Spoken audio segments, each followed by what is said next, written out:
Okay, we've been talking about Vespers, and what does that actually mean? So it stands for valence shell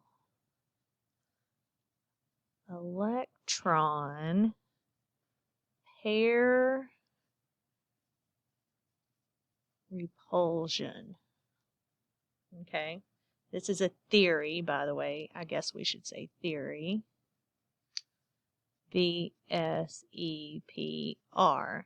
The idea that negatively charged electrons will repel each other to the furthest possible distance from each other, thus creating a variety of shapes. So let's recall electrons are negative.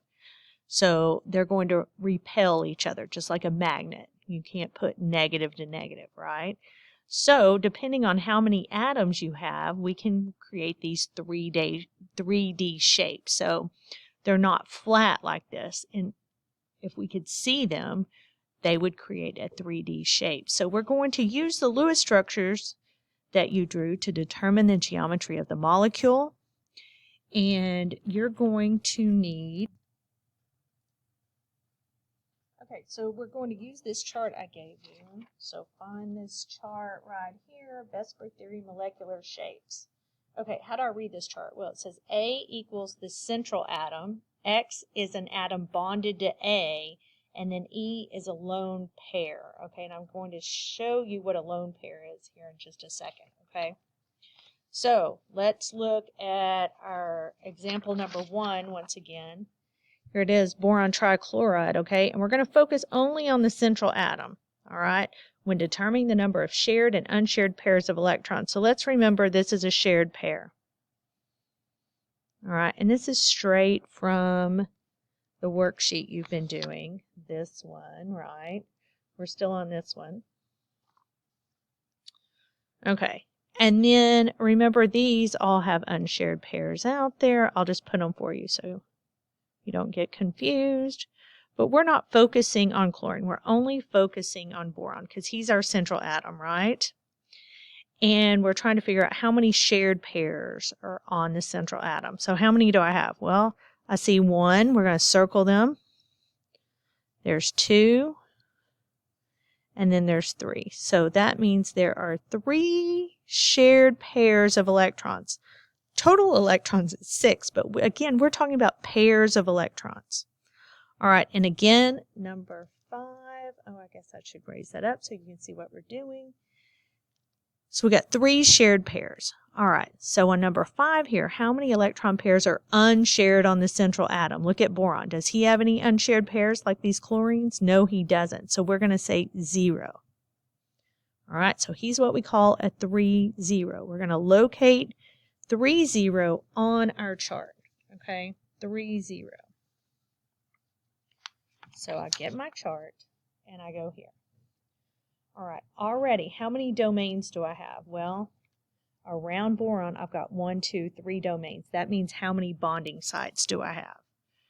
All right, so I only have 3 bonding sites on there. If there was an unshared pair, that would be 4 bonding sites, but he only has 3. So looking at these, I've got boron and 3 chlorine. So here it is right here. 3, 0. Shared versus unshared. Bonded pairs versus lone pairs. 3, 0. What is his molecular shape? Trigonal planar.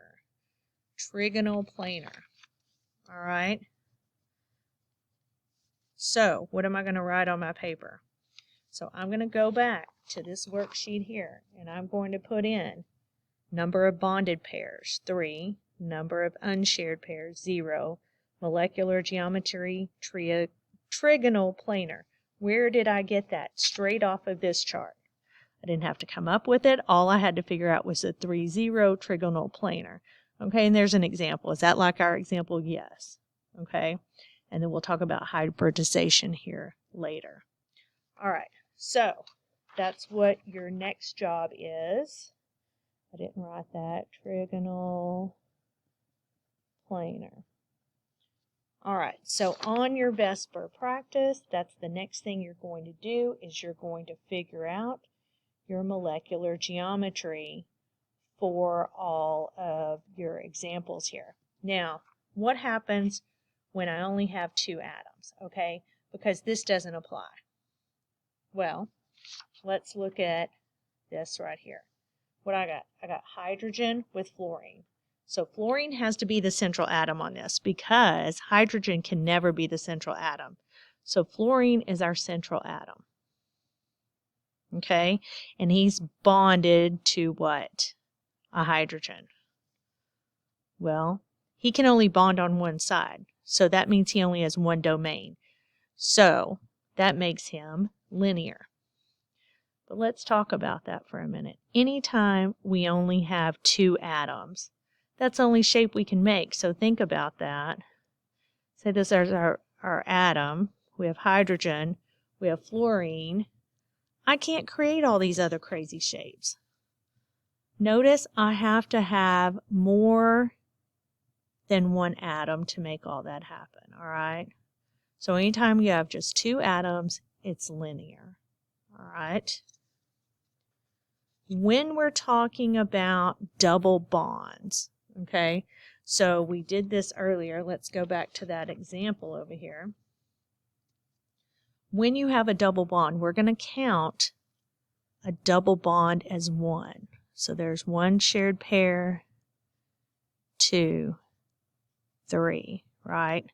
So this one also has 3 shared pairs.